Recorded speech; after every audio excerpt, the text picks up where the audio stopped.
Ashwagandha gets called a natural Xanax, a natural testosterone booster, and an Ayurvedic cure-all, sometimes all three in the same breath. Here's the question actually worth asking. Is that one herb doing three different jobs, or are we blending together several different claims that don't all have the same evidence behind them?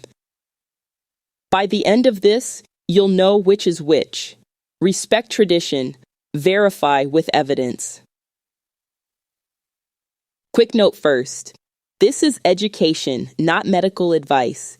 If you're pregnant or nursing, have a thyroid condition, or take thyroid medication, manage an autoimmune condition, or take sedative or immune-suppressing medication, talk with a qualified healthcare provider before adding concentrated ashwagandha to your routine. So what is ashwagandha actually? It's with Inia somnifera, and here's a detail that surprises most people. Botanically, it's a nightshade. Same plant family as tomatoes and potatoes, called Solanaceae. That's mostly just a fun fact. The evidence for any real allergy risk from that family connection is thin. But it's worth knowing before we go further. The root is the part almost every study and almost every product is actually built on. The leaf has a meaningfully different chemical makeup, so ashwagandha isn't always one consistent thing, depending on what part of the plant you're getting. In Ayurvedic medicine, it's classified as a rusayuna, a rejuvenating tonic, and it's been used that way for well over 2,000 years.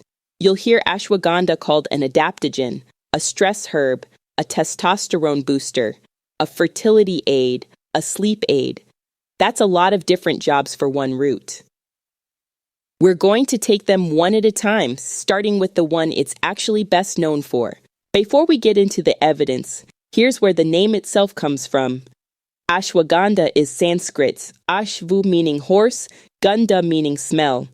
Put together, smell of a horse, most likely describing the strong, distinctive smell of the fresh root itself.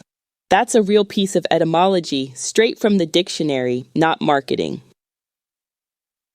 Every claim today gets rated on our confidence scale, 1 to 5 stars, based on how strong the actual human evidence is. So let's start where ashwagandha's evidence is genuinely strongest. This is ashwagandha's best supported claim. But best supported and proven are not the same word, and there's a real gap here worth understanding. Multiple small human trials and more than one review pooling them together agree on direction. People taking ashwagandha report measurably lower stress and anxiety scores than people taking a placebo, and their cortisol, a stress hormone, drops too. 2 stars would undersell this. 3 feels right. Emerging, moderately supported evidence. Here's the honest limit, though. The most careful review of this evidence rates the actual certainty behind it as low, not because the studies disagree, but because most of them are small, short, and, worth saying plainly, nearly every positive trial used extracts supplied by one of just 2 companies that sell it. And here's the moment worth sitting with. A 2025 analysis found that cortisol dropped significantly in people taking ashwagandha, but their own reported stress did not change significantly. A blood test number moving is not automatically the same thing as a person actually feeling less stressed. That gap between what a biomarker shows and what a person reports feeling is worth checking for before believing almost any wellness headline, and we're going to see it again in the next section. Ashwagandha's sleep evidence looks a lot like its stress evidence. And that's probably not a coincidence. A review pooling several trials found a real, modest improvement in sleep quality, how fast people fall asleep, and how efficiently they sleep. Bigger in people who already had diagnosed insomnia than in people who were just generally healthy sleepers. Same tier as stress. 3 stars, emerging evidence. And here's the honest framing distinction. In the strongest single trial, people's anxiety improved alongside their sleep, in the same study at the same time, which raises a real possibility. Some of this sleep benefit might just be downstream of the same stress relief effect we already covered, not a fully separate mechanism. Helps you sleep if you're stressed, has stronger evidence behind it than general sleep aid for anyone, and that's a more honest way to describe what the research actually shows. This is where the internet gets the most excited about ashwagandha, and where the most different kinds of evidence get blended into one claim. Let's actually take them apart. First, exercise and strength. Two separate reviews looking at different sets of trials, both found real improvements in strength and especially in cardio fitness. That's a more consistent pattern than we're about to see for testosterone alone. 3 stars. Worth one honest asterisk here. The same flagship trial that found strength gains also found a muscle damage marker was actually higher in the ashwagandha group, not lower, which undercuts the popular faster recovery claim you'll see in a lot of marketing. Second, male fertility. In men with existing fertility concerns, several small trials found real improvements in sperm count and movement. This is population-specific. The evidence is strongest in men who already had a fertility concern, not a general claim for everyone. 3 stars. Third, and here's the one that actually earns the steroid comparison, so let's look at it carefully. Testosterone. A landmark trial found a large testosterone increase in men taking ashwagandha. Sounds like a slam dunk, until you notice the entire trial happened inside an 8-week weight training program. Every man in that study was training hard, including the placebo group. So how much of that hormone change was the herb, and how much was simply what resistance training itself does to testosterone? That trial can't actually separate the two. A more recent, more tightly controlled trial answered that question directly. Healthy men, normal starting testosterone, no training program attached, same extract, same dose, same length of time. The result, no significant testosterone change at all. So, 2 stars for testosterone. Real in some contexts, inconsistent, genuinely population dependent. Put all 3 together and here's the honest picture. Ashwagandha is not a universal testosterone booster. Whether it does anything and then how much depends on who's taking it. Their starting hormone levels, whether they're training, which extract and dose, and for how long. 3 different questions, 3 different answers. And even in the one positive trial, the actual increase was around 15%. Nowhere close to what real anabolic steroids or hormone therapy do, which can raise testosterone several times over. Calling this a natural steroid isn't just an exaggeration. It's comparing 2 completely different scales of effect. So practically, how is this actually taken? Most of the trials behind everything we just covered used a standardized root extract, one of 2 specific patented versions, at around 600 milligrams a day for 6 to 12 weeks. Same rule as always, a measured standardized extract in a study isn't automatically the same as whatever's in a random bottle on a shelf, which brings us to safety. And ashwagandha genuinely has more to cover here than most herbs we've looked at. Autoimmune caution.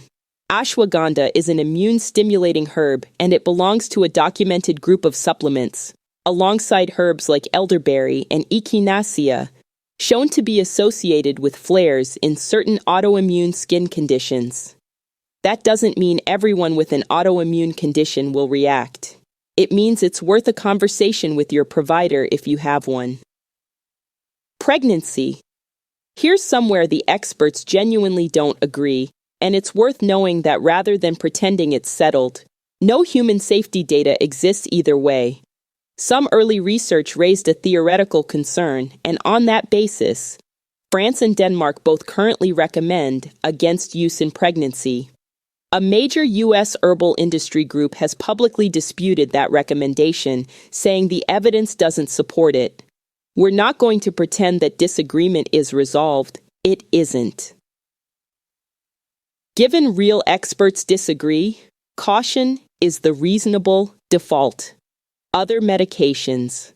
Ashwagandha may add to the effect of sedative medications, may theoretically work against immune-suppressing drugs, and lowers blood sugar in trials, worth flagging alongside diabetes medication. None of these three has been tested in a dedicated human interaction trial, but all three are reasonable enough to raise with your provider.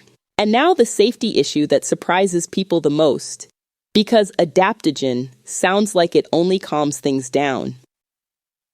Ashwagandha can measurably raise thyroid hormone levels, confirmed in a controlled human trial. That matters for more than just people with an overactive thyroid to begin with. It can also affect people already taking thyroid medication, who may need their dose reconsidered. Here's a real case. A previously healthy man, no thyroid problems at all, took ashwagandha for 2 months and developed a confirmed thyroid condition, fatigue, weight loss, a racing heart. It resolved within about 7 weeks of stopping the herb. Real, documented, specific, not a vague warning. Separately, and this is its own issue, not the same one as the thyroid, there's a real and growing number of documented cases of liver injury linked to ashwagandha.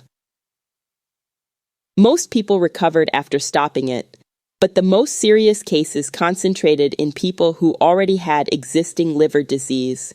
Not random, healthy people. Precise, not dramatic. Know your own liver history before starting. So here's the honest scorecard. Stress and anxiety, 3 stars. Sleep, 3 stars, and possibly linked to that same stress effect. Exercise and strength, 3 stars. Male fertility in men who already had a concern, 3 stars. Testosterone for everyone, 2 stars and genuinely inconsistent. And 2 separate safety stories worth knowing. Your thyroid and your liver. Which leaves us with this. Ashwagandha has real repeated evidence for stress, sleep, exercise performance, and fertility in specific people. But natural Xanax and guaranteed testosterone booster blends several different claims, several different kinds of evidence, and several different people into one oversimplified sentence. Knowing which claim you're actually asking about is most of the work of using this herb, honestly. If that's the kind of grounded, honest herbalism you've been looking for, subscribe and grow with us. And next time, hawthorn, the traditional heart herb. Does the cardiovascular evidence actually hold up? Respect tradition. Verify with evidence. See you next time.